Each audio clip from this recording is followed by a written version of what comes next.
Buenos días, buenas tardes o buenas noches con todas las personas que están viendo este video. Yo soy Nelson Berrú y hoy estamos en el día 24 de octubre. Vamos a estudiar Marcos capítulo 4, capítulo 5 y capítulo 6. Y bueno, una vez más, gracias a todas las personas que colaboran con el Ministerio de Profecías Bíblicas. Muchas gracias de verdad. Y bueno, no hay más que decir. Bueno, sin más preámbulos, vamos a hacer una pequeña oración para empezar el estudio del día de hoy de manera rápida. Así que acompáñenme a orar. Oremos. Padre nuestro que estás en el cielo, santificado sea tu nombre, mi Señor. Gracias por un día más de vida, mi Dios. Una vez más, mi Dios, aquí estamos, un grupo de pecadores, mi Dios, indignos de tu gracia, pero aquí, mi Dios, con todas las ganas del mundo de aprender un poco más de ti.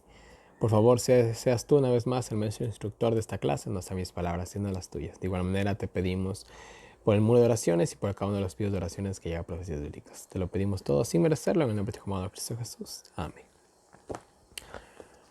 Muy bien, mis queridos hermanos, vamos con el capítulo 4, 5 y 6. Y bueno, yo creo que va a ser un estudio rápido, ya que ya hemos estudiado muchas de las historias que se van a ver aquí, así que vamos a resumirlas un poco, ¿no? Y bueno, dice que comenzó a enseñar a las multitudes una vez más junto al mar de Galilea, ¿no? Y bueno, dice que se reunió tanta gente alrededor, ¿no?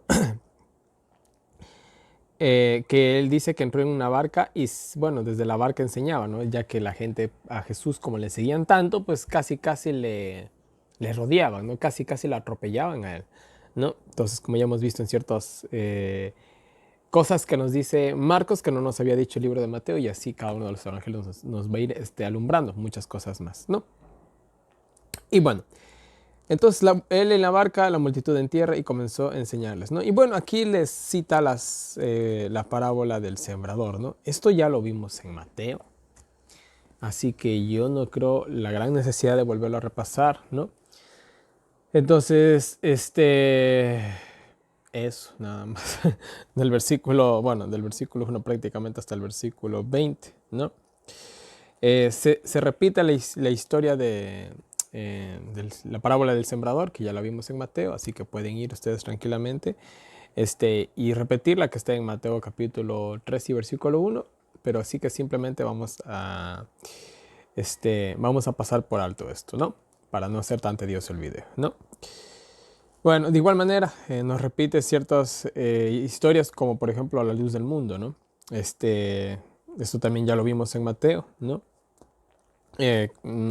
Bueno, recordemos, ¿no? Que no hay nada oculto que no vaya a ser revelado, ¿no? El que tenga oídos para oír, oiga, el que pueda entender, entienda, ¿no? Y pues bueno, esto no es que, miran, no es que unos tenemos la capacidad de entender y otros no, las cosas no funcionan así en realidad. Nosotros tenemos que esforzarnos por entender, ¿no? Y justamente aquí me recuerdo un proverbio. Justamente en Proverbios capítulo 25 y versículo 2 dice: gloria de Dios es ocultar un asunto, pero honra del rey es escudriñarlo o descubrirlo, ¿no? Esto ya lo vimos también, ¿no? Entonces Jesús daba parábolas. ¿Y cuál era la intención de las parábolas? Que la gente no entienda, no, que la gente estudie. Es lo mismo con las profecías, ¿no? Las profecías son para muchos enigmas casi indescifrables, ¿no? Y son duros de llegar a entender. Al menos hay que saber mucho de historia como base mínima, ¿no? Pero cualquiera que se esfuerce las puede entender claramente, ¿no? Entonces, Dios siempre quiere eso, ¿no? Que el ser humano haga un esfuerzo, ¿no? Para llegar al conocimiento de la palabra de Dios. Porque si se lo diera de manera fácil, quizás no lo apreciara tanto, ¿no? Entonces, eso simplemente, ¿no? El que tenga oídos para oír, oiga, ¿no? O el que quiere entender, que entienda, que se esfuerce, podríamos también decirlo así, ¿no? Versículo 24, mirad lo que oís, porque con la medida, bueno, mirad, mucho cuidado con lo que escuchan. Es interesante, ¿no? Aún tenemos que llegar a tener cuidado con las cosas que escuchamos, con las que vemos, con las que hablamos, con las que tocamos. Claro que sí. De nosotros deberíamos de cuidar cada sentido del alma, ¿no? Cada venida del alma, mejor dicho, ¿no? Bueno, repito muchas enseñanzas que ya hemos visto en Mateo, ¿no? A quien a quien tiene se le dará más y al que no tiene aún se le quitará. Eso lo vimos también con la parábola de los talentos, ¿no? Como un hombre que tira la semilla en la tierra, ¿no? Duerme, se levanta, la semilla crece sin que él se dé cuenta, ¿no? La tierra da fruto por sí sola, ¿no? Primero sale la hierba, después de la hierba sale la espiga o la flor, podríamos decirlo, y el grano, ¿no? Y cuando el fruto está maduro, lo manda a recoger con la hoz, ¿no? Y bueno, el reino de los cielos se parece a esto, obviamente, ¿no? Dios dejó al ser humano, el ser humano se reprodujo, creció unos para bien, otros para mal, va a venir Cristo y pues bueno, se va a llevar a los suyos y a los que no se quedan, simplemente al desecho, al horno de fuego, ¿no? Simplemente es una parábola más que nos ilustra el reino de los cielos, ¿no? ¿Con qué compararemos el reino de los cielos? Ahora Jesús se dirige a la multitud.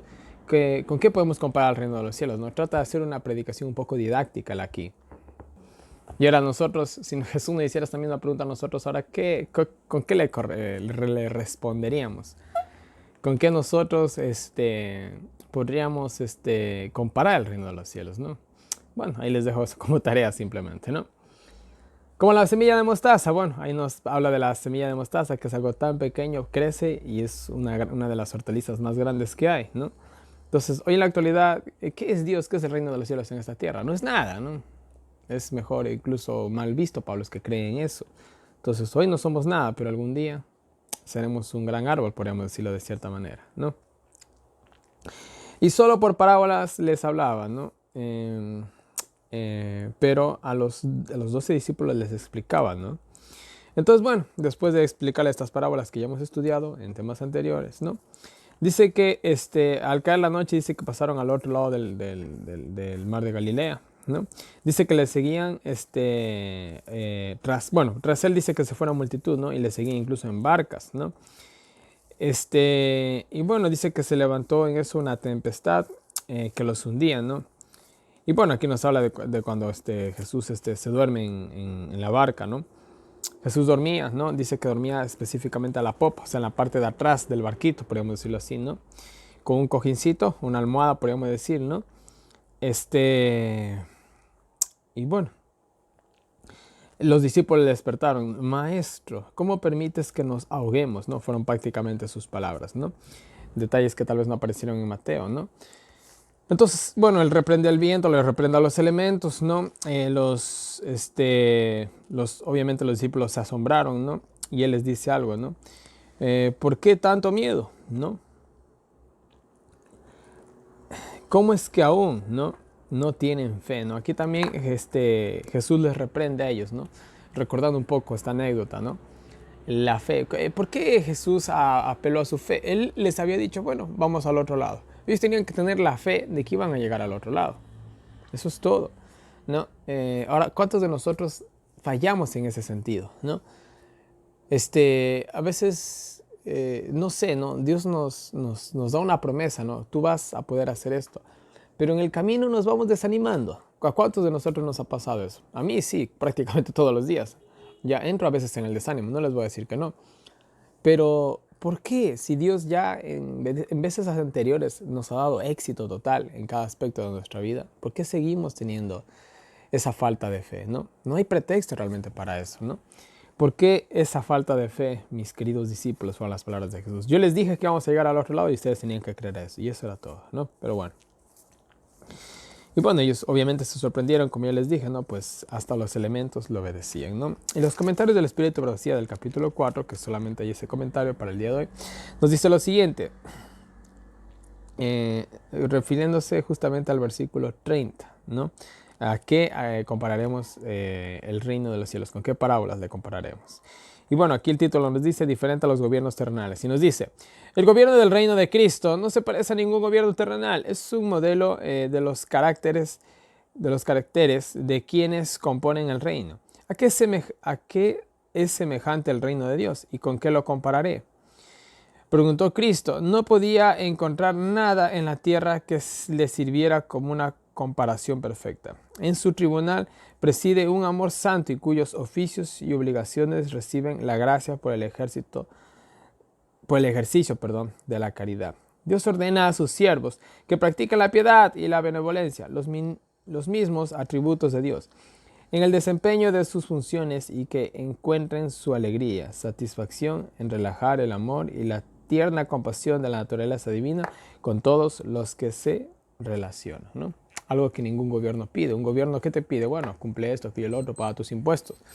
Pero en el reino de Cristo, vuelta nos llama, ¿qué cosa? A la benevolencia y bueno, etcétera, etcétera, etcétera, ¿no? A vivir una vida de piedad, podríamos decirlo así, ¿no? En pocas palabras, ¿no? Y bueno, vamos al capítulo 5, que también tenemos aquí muchas historias que ya hemos analizado en Mateo, y bueno, nos dice así. Dice que llegaron a la región de los Gadarenos, ¿no? Parece ser que Jesús justamente se dirigió ya para descansar, porque las multitudes bastante le seguían, ¿no? Entonces, por más buenas intenciones que uno tenga, ¿no? Uno también necesita recargar sus baterías, ¿no? Y en este caso, no nos olvidemos que Jesús no era Dios, estaba en su parte humana, ¿no? Entonces, bueno, llegaron a la provincia, ¿no? De los Gadarenos, ¿no? Y dice que le salió un endemoniado al encuentro que salía de las tumbas, ¿no? Bueno, en realidad Mateo nos dice que eran dos, eso ya lo vimos también, ¿no? Pero aquí nos dice uno. ¿Qué pasó? Pues bueno, parece ser que un endemoniado era más violento que el otro, vamos a decirlo así. Entonces se hace más enfoque en ese pobre endemoniado, ¿no? Entonces miren, el deseo de todas las gentes es una descripción de esto. Dice que estos hombres realmente, dice que incluso los discípulos de Jesús, los apóstoles, se asustaron cuando vieron a estos hombres. O sea, el estado de este personaje, de este endemoniado, era terrible. Creo que no podemos ni siquiera hacernos una idea, ¿no? De exactamente cómo estaba este sujeto. O sea, yo no sé, ¿no? Creo que se debió haber parecido, me imagino, lo que muchas veces nos pinta la ciencia ficción, ¿no? Ciertas figuras de personas endemoniadas. Yo creo que quizás era algo cercano. Pero aquí tenemos un endemoniado muy particular, porque verán, seguimos. Pues dice que era tan fuerte, ¿no? Y violento que ni con cadenas podían sostenerlo. Entonces, mire, es algo increíble, ¿no? Esto me recuerda mucho a Sansón. Sí, a Sansón. El Espíritu Santo le daba gran fuerza a Sansón. ¿Qué estoy tratando de decir? Que Sansón estaba poseído. Bueno, sí, Sansón estaba poseído, pero del Espíritu Santo, ¿no? Y estos endemoniados, ¿por qué estaban poseídos? Bueno, del Espíritu Santo no era de demonios, ¿no? Entonces, miren, es un dato interesante, ¿no? Incluso una vez yo vi algo muy interesante, un documental de la National Geographic, creo que era, si no mal recuerdo, el Discovery Channel, no me acuerdo, uno de los dos era. Pero justamente era de las artes marciales. Y pasaron grandes maestros de las artes marciales ahí. Y hubo uno que dejó atónito totalmente a los científicos que estaban ahí analizando a cada uno de ellos sus técnicas y toda la cuestión, ¿no? Y era un muchacho flacucho que tú lo veías y decías, ve, da pena ese pelado, ¿no? Ya, era alguien insignificante. Y este muchacho practicaba lo que es la meditación, lo que es el budaísmo, toda esa cuestión. Y él hizo una prueba increíble que ningún científico puede explicar qué fue lo que pasó. Cogieron una lanza, ¿no? Y el tipo cogió la lanza, la punta de la lanza, y se la puso aquí en la garganta. Y si no mal recuerdo, se apoyó con todas sus fuerzas. O creo que incluso hasta le golpearon en la espalda para, como quien dijera, tratar de que la lanza le atravesara. El tipo salió intacto. De igual manera, al tipo le rompieron varas en la espalda, el tipo salió intacto. Parecía que tenía una especie de armadura invisible, ¿no?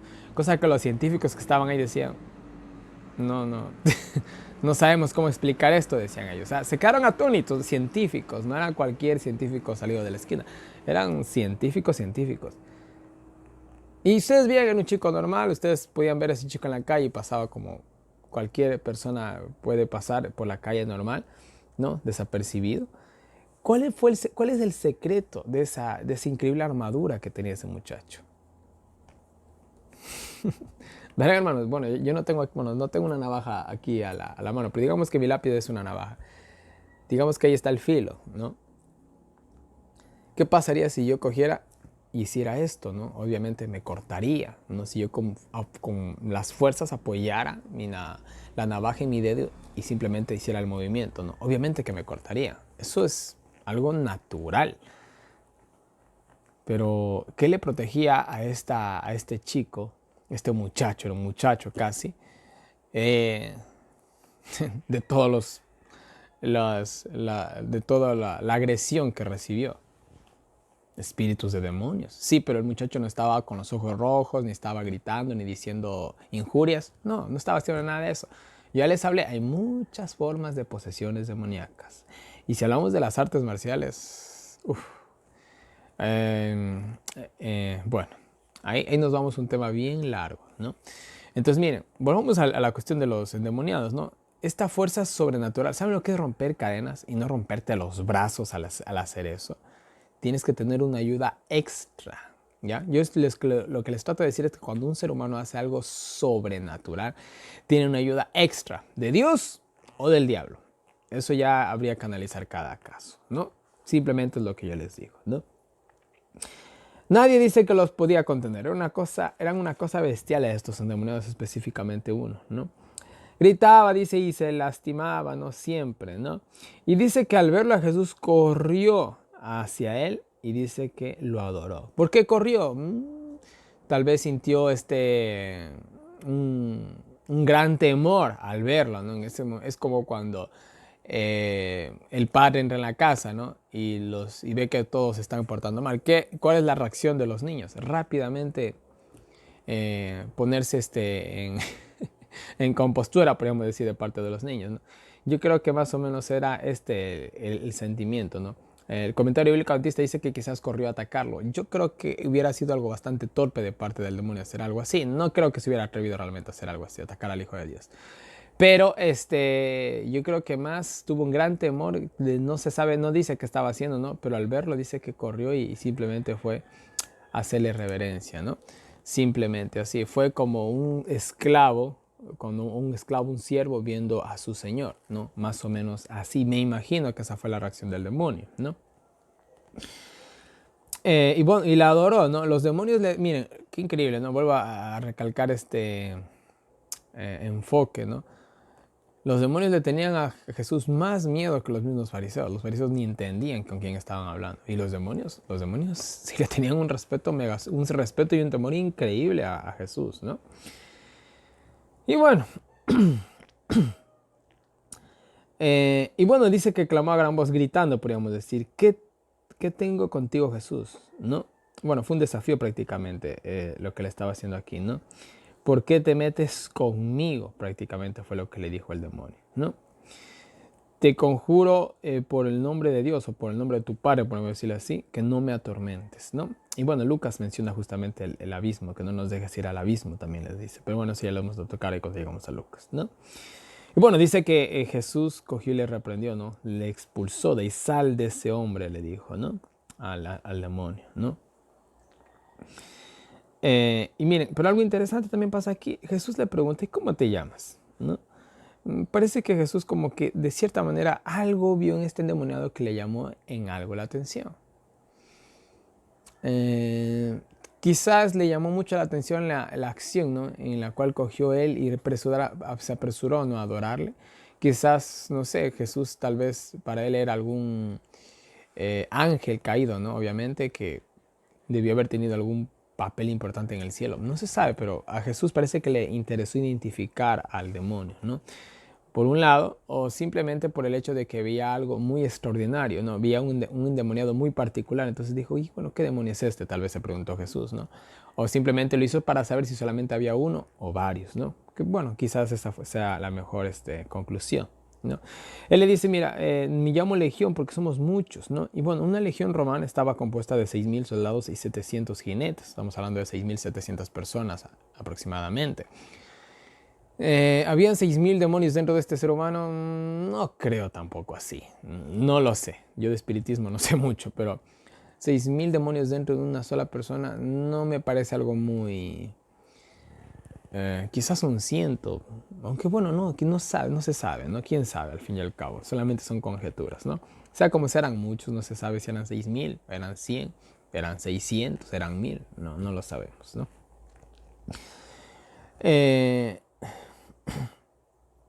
Y le rogaban mucho que no los expulsaran de aquella provincia o que no los mande al abismo, dice más específicamente Lucas, ya que esa parece ser que es la prisión de los demonios, ¿no?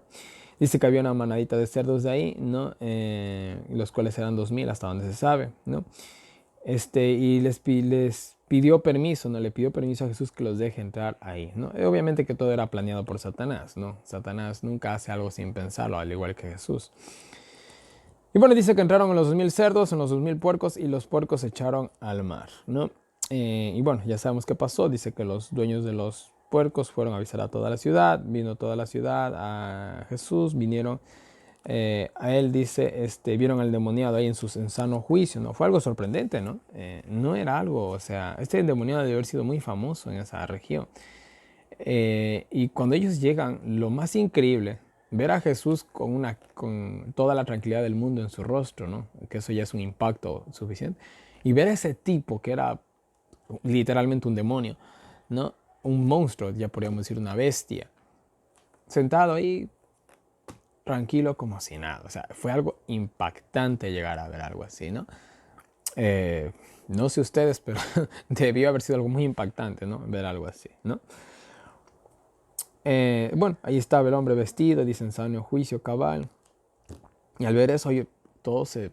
Hubo un temor, ¿no? Miren, yo por más yo sé que era Jesús y todo, pero wow, ¿no? ¿Quién es este hombre, no? Fue capaz de sanar a esta bestia, ¿no? Que yo me imagino que los habitantes de esa región varias veces quisieron deshacerse de él, porque dice que incluso había sido atado con cadenas. O sea, era un endemoniado muy famoso y donde él estaba, yo me imagino que nadie se acercaba, ¿no? Y al ver a que Jesús lo sana, wow, fue algo muy increíble, la verdad, ¿no? Es como, ¿qué les digo? Es como si yo no quiera a Mike Tyson, más o menos así. O sea, es algo que sería demasiado increíble de creer, ¿no? Pero bueno. Y bueno, todos los que habían visto, incluso los que habían sido afectados por la pérdida económica de los puercos, daban testimonio y decían, sí, él lo curó y mandó los demonios a los puercos y los puercos se mataron y bueno, ya. Contaban toda la historia, ¿no? Los discípulos me imagino que también decían algo. Y bueno, a la final le piden a Jesús que por favor se vaya de aquella región, pues ya tenían un poquito de miedo, ¿no? Ya que ellos habían perdido 2000 cerdos. 2000 cerdos son 2000 cerdos. ¿Cuánto vale cada chanchito? Hoy en la actualidad un cerdo creo que vale alrededor de unos 300, $500, depende del tamaño del cerdo. Pónganse que cada cerdo está evaluado en $100. De 100 por 2000, ¿cuánto es? Bueno, era una pérdida millonaria lo que acaba de suceder, pero y el valor humano no tiene precio. A ver, yo les voy a hacer una pregunta a ustedes. ¿Cuántos de ustedes, escúchenme bien la pregunta, cambiaran su ojo por $1.000.000? Literal. ¿Cuántos de ustedes cambiaran uno de sus ojos por $1.000.000? ¿Quién hiciera eso? Yo ni por 10 lo hiciera. En serio, es que, ¿qué les digo? La vida humana no tiene valor. Ahora, si un ojo nuestro no tiene valor, ¿cuánto más toda una vida, ¿no? Entonces, 2000 cerdos no son nada a comparación de una alma salvada, ¿no? Pero a la gente le importaba más la pérdida económica que otra cosa, ¿no? Pero bueno, en fin. Y bueno, bueno, Jesús ni corto ni perezoso, dicen, pues puso en práctica una de sus enseñanzas, ¿no? Si no te quieren en una ciudad, pues ve a la siguiente. ¿Cuál es el problema? Ninguno, ¿no? Dice que el endemoniado quiso ir con él, ¿no? Pero Jesús le dice, no, quédate y da testimonio de todo lo que ha pasado, ¿no?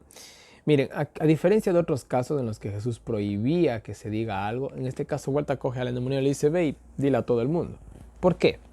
La cuestión era que cuando Jesús llegaba a un lugar y se corría mucho la voz, la gente llegaba y estropeaba de cierta manera su obra, le impedía, mejor dicho, de cierta manera su obra de predicar y se dedicaba solamente a sanar. Vuelta aquí, como él no iba a estar y se iba, pues era necesario que alguien contara el milagro, ¿no? Entonces él cogió y le dijo, quédate y cuenta lo que ha sucedido porque yo no voy a estar, ¿no? Así que quédate tú. Y el tipo fue una predicación viviente, ¿no? Imagínense en ese hombre que medio mundo le tenía terror, ¿no? Porque yo no sé, ¿no? Si ustedes tuvieran el valor si a ustedes le dijeran, mira, en tal lugar hay un endemoniado, vamos a verlo. Yo sí, ¿no? Yo no me voy a hacer el valiente del pueblo, pero yo si no fuera, ¿no? Y ahora imagínense en ese tipo que daba tanto terror, ahora estaba predicando de Dios, wow. Entonces fue lo mejor que pudo haber pasado a esa región. Creo que el mensaje de este endemoniado que había sido curado podía ser mejor que el mensaje de los 12 apóstoles juntos, ¿no? Y me atrevo a decir incluso que esto tuvo mejor consecuencias que si Jesús hubiera acabado en aquella región. Entonces, bueno, Jesús hizo algo importantísimo. Y más adelante vamos a ver algo parecido con la muerte de Esteban, ¿no? Que Esteban, pues también un gran tipo, muere. Podríamos decir, Esteban pudo haber hecho algo mejor. Pues bueno, gracias a la muerte de él tenemos a Pablo. Y Pablo fue, pero Bueno, ya saben, ¿no? Pero bueno, en fin. Entonces, ya. Y bueno, dice que comenzó a testificar en Decápolis, que será la región, ¿no? Y la gente se sorprendía, obviamente se sorprendía al verle a ese tipo que hace poco estaba ahí, que tiene una legión de demonios y ahora predicando de Dios. Bueno, una cosa increíble, ¿no? Al llegar al otro lado dice que llegó una gran multitud, ¿no? Vino bueno, el famoso milagro de la hija de Jairo, ¿no? Pidiendo que era un príncipe, ¿no? Era un principal, perdón, de la sinagoga, ¿no? Era alguien muy importante, Jairo. No habla específicamente qué cargo tenía, pero era alguien muy principal en la sinagoga, alguien de mucho renombre. Dice que él va a los pies de Cristo y se arrodilla, se postra. Verán, mis queridos hermanos, yo no sé, ¿no? Cuántos de ustedes han pasado momentos difíciles, pero cuando uno está pasando realmente un momento así bien, bien, bien turro, bien feo, orgullo, vergüenza, a uno se le va todo ahí, ¿no? Y en este caso, yo no soy padre, así que no puedo entender bien este sentimiento, pero yo hasta donde entiendo, un padre es capaz de hacer lo que sea por un hijo, ¿no? Y eso me lo han demostrado mis padres, ¿no? Entonces, imagínense, ¿no? Tienes enfrente tuyo al único hombre que quizás puede salvar a tu hija. Es tu última esperanza, ya has hecho de todo. Yo voy a ese tipo y le beso los pies, ¿no? Simplemente, ¿no? Entonces ahí quedó a un lado todo su orgullo, ¿no? Vemos a Jairo también, un buen tipo, ¿no? No era tal vez perfecto, pero parece ser que aquí incluso le reconoce a él como el Hijo de Dios, ¿no? En fin. Le dice, mira, mi hija está a punto de morir, solamente tócale y yo sé que ella vivirá, ¿no? Miren esa fe que tiene el hombre, ¿no? Fue con él, muchos le seguían, ¿no? Y lo apretaban, ¿no? Y bueno, aquí aparece una vez más la historia de la mujer que tenía este problema de flujos, ¿no? Una mujer puede entender perfectamente esta terrible enfermedad que por 12 años la había atormentado. ¿Se imaginan 12 años de estar ahí en su periodo? No sé si hay mujeres que les dura, bueno, lo normal que dura eso es de 3 a 5 días, lo normal. Y son días terribles para muchas de ellas, ¿no? Imagínense en 12 años así. Wow. En fin, ¿no? Una enfermedad bastante rara, ¿no? Yo fuera de la Biblia nunca he escuchado una enfermedad así. No sé realmente, yo me imagino que sí existe, ¿no? Pero bueno, no he investigado sinceramente. En fin.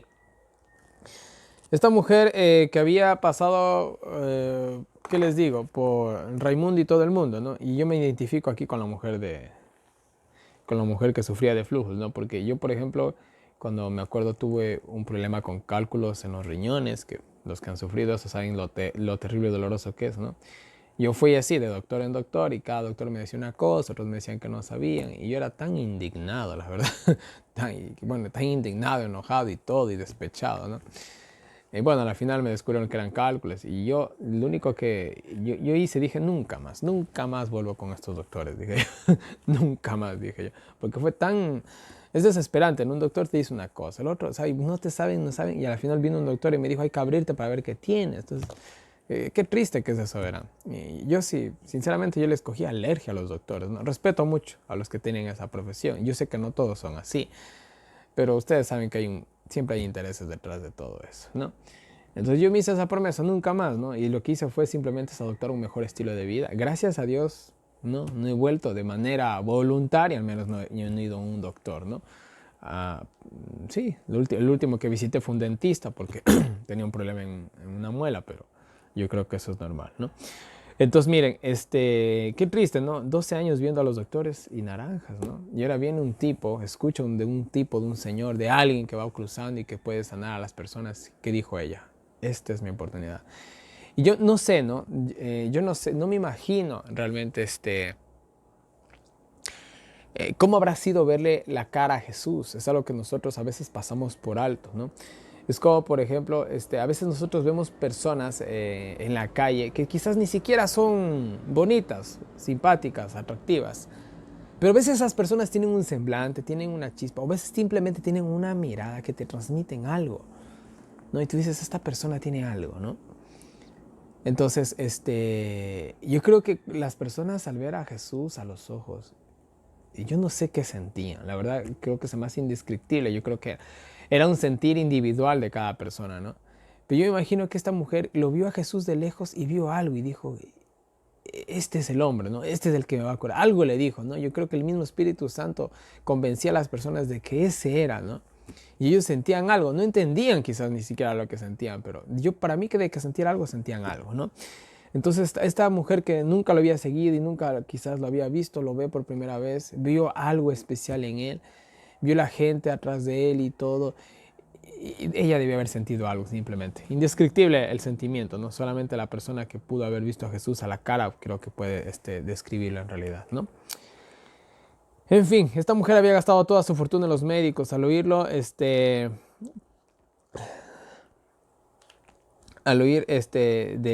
Jesús, procuró tocarle, ¿no? Tocar el borde de su manto, dicen otros evangelios, ¿no? Tenía esa fe solo de tocarlo, de tocar el borde de su manto y ella quedaría sanada, ¿no? Algo vio en Jesús que vio, no lo sé, ¿no? Quizás algún día lo sabremos. Al instante dice que tocó el borde de su manto y ella se sanó, se secó, dice su sangre, la fuente de su sangre, ¿no? Y Jesús se dio cuenta, ¿no? De que un poder había salido de él, por así decirlo, ¿no? Acordémonos que, miren, Jesús vino como hombre. Si Jesús en algún momento utilizó su poder, nunca fue para su propio beneficio. Nunca, nunca, nunca, nunca, nunca. Si es que algún momento, como se describe aquí en los pasajes bíblicos, Jesús utilizó su poder, nunca fue para su beneficio propio, ¿no? Aunque bueno, esto es un poquito medio difícil de llegar a una conclusión exacta, porque unos dicen que Jesús usó su poder, otros Jesús usó el ministerio de los ángeles. Bueno, pudo haber utilizado los dos tranquilamente. Pero sea cual sea, si utilizó a los ángeles o usó su poder, su divinidad, nunca fue a su favor. Fue simplemente para ayudar a la raza caída, ¿no? A los enfermos que la acudían. Si es que en última instancia Jesús utilizó su poder. No lo sabemos, no sé, no sabría decirles exactamente. Quizás al final de los evangelios podemos llegar a saber realmente si Jesús usó o no usó su poder. Pero en fin, ustedes me entienden, ¿no? Pero miren, él al momento en que sintió algo, ¿no? Dijo, alguien me tocó, pero alguien especial me tocó. La gente la apretaba, ¿no? Entonces, ya, la gente la apretaba, entonces incluso los discípulos dicen, pero Señor, todo el mundo te está tocando, o sea, como que alguien me tocó. No sé, pero alguien especial me tocó, ¿no? Y él quiso identificar a la mujer un poco temerosa, ¿no? Tal vez de que le vayan a regañar, ¿no? A decir algo, ¿no? Se ocultó por un tiempo, pero no pudo contenerse hasta que al final y al cabo ya se descubrió, ¿no? Y Jesús la quería descubrir, ¿para qué? Para que sirva su ejemplo, ¿no? Entonces, mira, la mujer coge, confiesa, ¿no? Se postra, incluso dice delante de él, ¿no? Y le dice, fui yo, ¿no? Fui yo la que te tocó, ¿no? Y bueno, le contó toda la historia, parece ser, no se sabe. Bueno, entonces Jesús le dice algo interesante, hija, tu fe te ha salvado, ve en paz y queda sana de tu azote, ¿no? Miren, una vez más, ¿qué es lo que le había sanado a la mujer? Tu fe. Entonces, ¿de qué estamos hablando? ¿Qué es? O sea, Dios quiere hacer tantas cosas, pero nosotros no tenemos fe. ¿Qué hacemos sin fe? Yo les digo que hacemos sin fe nada, ¿no? Dios quiere hacer tantas cosas, pero no tenemos fe. Entonces, esto fue lo que quiso destacar quizás en la mujer, ¿no? Quizás muchas personas le tocaban a Jesús y no pasaba nada, ¿no? Entonces la gente decía, este es un charlatán, no cura nada, ¿no? Quizás llegaran a haber casos así. Pero esta mujer tenía la fe, ¿no? Simplemente de que lo tocara. Entonces, él quiso destacar esta acción, ¿no? De que solamente por haber creído que iba a tocarlo, ella iba a ser sanada. Pero era su fe la que había permitido esta acción, en fin, ¿no? Bueno, le avisaron que la hija de Jairo había muerto. Jesús le dice algo interesante. No temas, solamente cree. Pero ella está muerta. Pero cree. ¿Qué quieres que crea? Yo no sé, ¿no? Pero yo de Jairo, o sea, ya no le hubiera traído a Jesús a mi casa, sinceramente. Yo soy un hombre de bastante poca fe. Al César lo que es del César.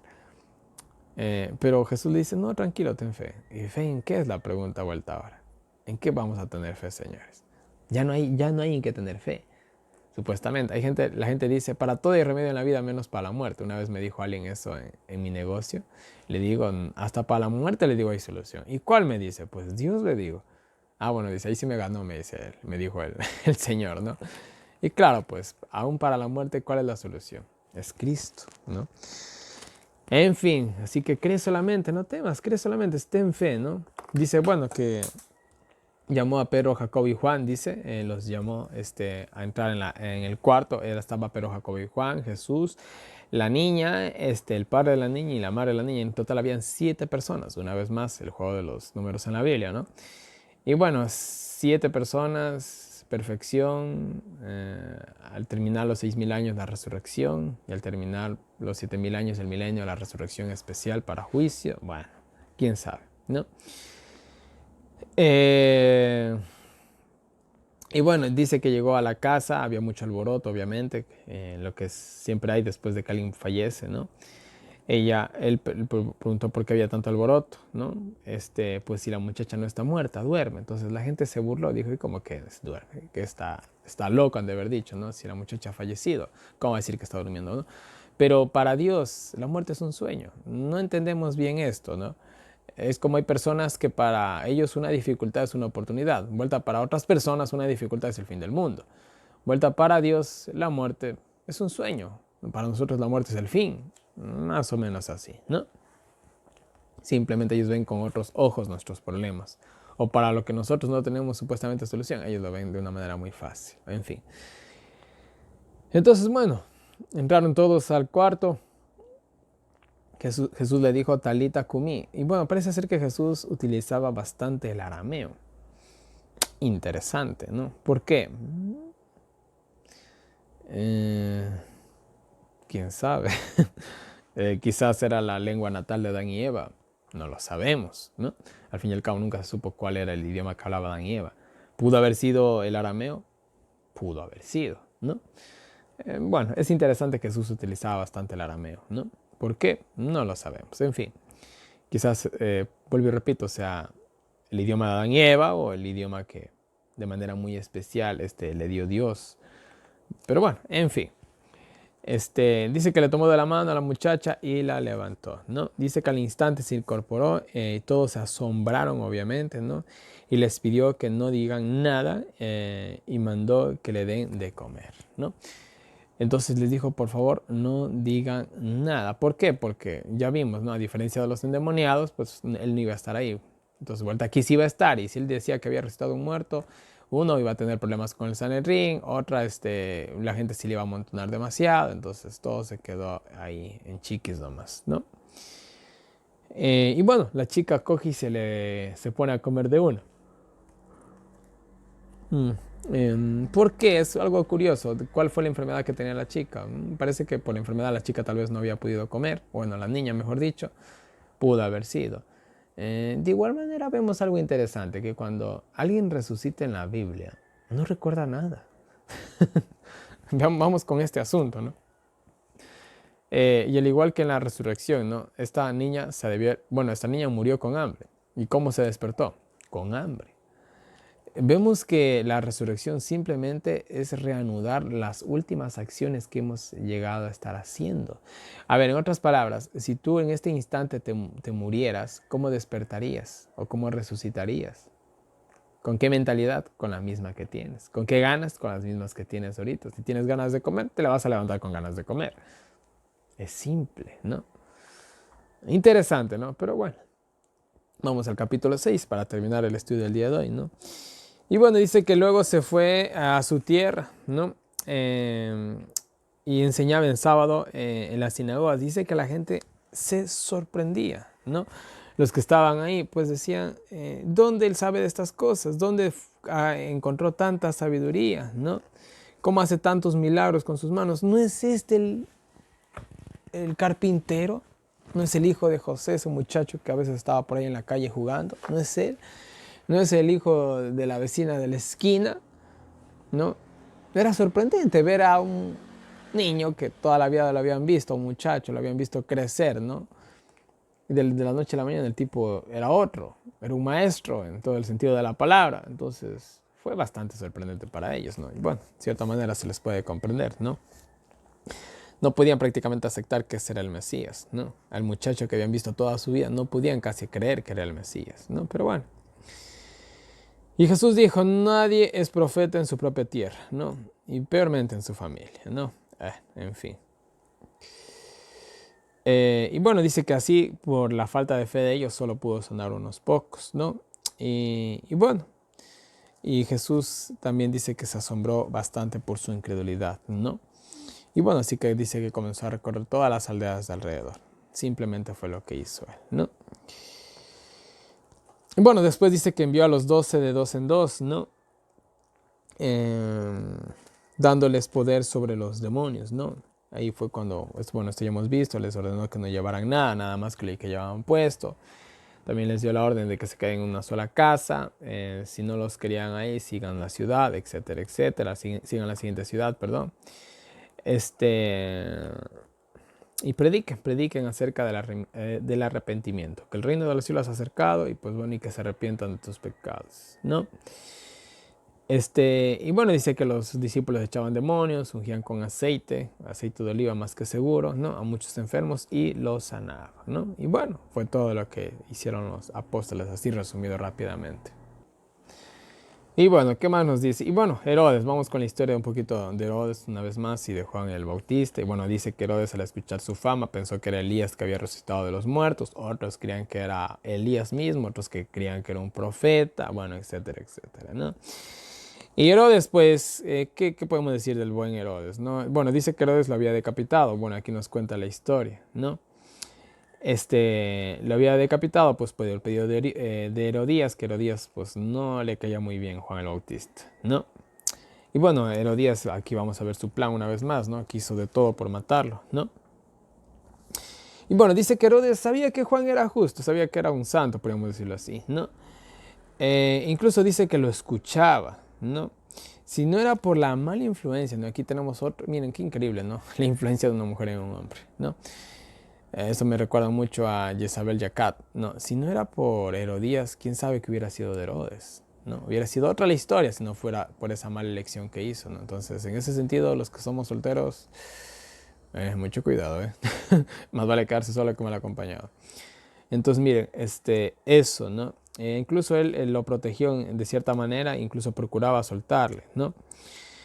Pero dice que, bueno, aquí nos relata que en el cumpleaños de él vino, le danzó la hija de Herodías, que era Salomé, lo cual era un gran honor que una princesa te danzara. Oye, eso no es como, por ejemplo, ¿no? Que a nosotros, en un caso hipotético, a los hombres nos danzara la Miss Universo. ¡Wow!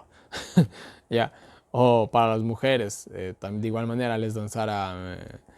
no sé si habrá competición de hombres de belleza, pero bueno, digamos que algún físico-culturista famoso, ¿no?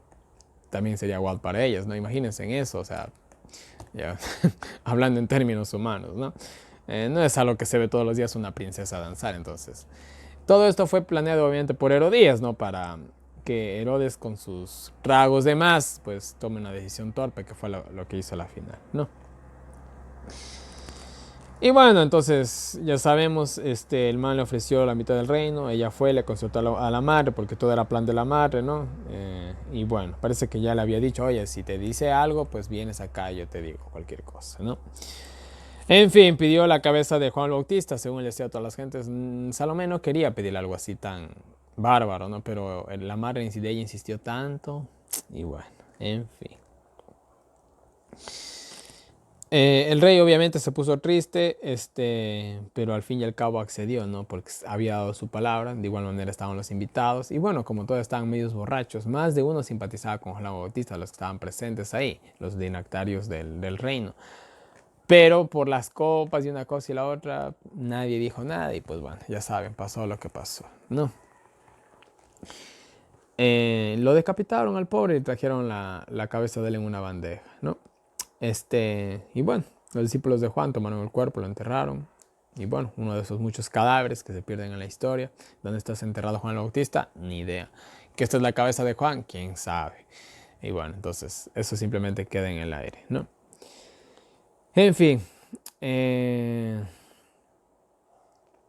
Volvieron, dice, los discípulos de Jesús, le contaron todo lo que les había pasado. Jesús le dijo, vengan, descansen un rato, vengan, vamos a descansar un poco de tiempo, ¿no? Vamos a un lugar a solas, ¿no? Y bueno, dice que como eran muchos los que le iban a ver, dice que no los dejaron ni comer, ¿no? Así que se fueron, dice, a un lugar desierto, ¿no? Pero la gente, dice, fue a pie, dice, llegaron antes que ellos. Pues bueno, ellos cogieron y partieron a cierto lugar, pero se le adelantaron y bueno, ahí lo esperaron a los pobres, ¿no? Un poco estresante esta situación de cierta manera, porque imagínate, tú quieres descansar y llega una multitud y son pocos los que aguantarían algo así, ¿no? Yo sé que uno puede estar por servir y lo que sea, pero al fin y al cabo uno es humano, ¿no? Pero miren, aquí viene el amor de Dios, ¿no? Algo que yo de manera personal no hubiera aguantado, pero miren cómo es Jesús. Saliendo dice Jesús, dice que vio a la multitud y tuvo qué cosa, compasión de ellos, pues eran ovejas sin pastor, ¿no? Y aquí viene esta cualidad que muy pocos hombres en la historia de este mundo han tenido, ¿no? Que son capaces de dar su vida por la de otros, ¿no? Y a Jesús no le interesaba ni le importaba tanto comer y descansar, sino las personas, ¿no? Qué increíble, él sabía que le quedaba poco tiempo, entonces él mostró un amor que, bueno, imposible de describir, ¿no? Muy tarde los discípulos le dijeron que despida a la gente para que se vaya a comer, ¿no? Aquí vamos a ver el milagro de la multiplicación de los panes, y Jesús le dijo, denle ustedes de comer, ¿no? Y le dijeron, pero apenas tenemos 200 denarios, que sí era una cantidad considerable de dinero, pero da de comer a 5,000, a 10,000 aproximadamente personas, con 200 denarios. Estamos hablando de que 200 denarios eran la paga, a ver, un denario, 33, como de 6 meses. Estamos hablando en términos de dólares, estaríamos 6 por 4, 24, unos $2,000. No puedes dar de comer a 10,000 personas con $2,000. No puedes hacerlo, realmente. Entonces, era imposible, la verdad, ¿no? Y bueno,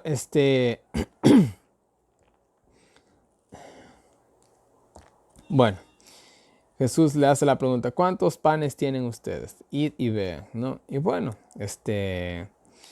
dice que encontraron 5 panes y 2 peces, ¿no? Y bueno, Jesús ordenó que todo el mundo se recostara. Ya, que todo el mundo se recostara, ¿no? Y pues bueno, esto obviamente era una posición para sentarse, los puso en grupos de 100 y de 50.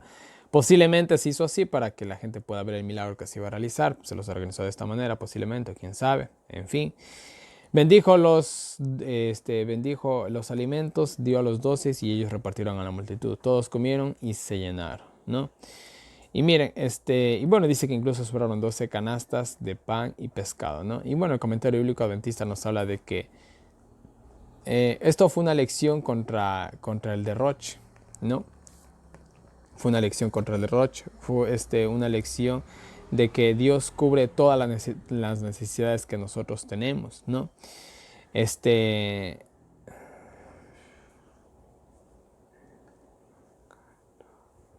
Bueno, también una lección acerca de la abundancia, de que Dios nos puede dar absolutamente todo, ¿no? Y de no malgastar también, porque vemos incluso que lo que sobró se recogió, ¿no? Para más después, tal vez, para los mismos apóstoles o para algunos que quizás más después tenían hambre, no sé.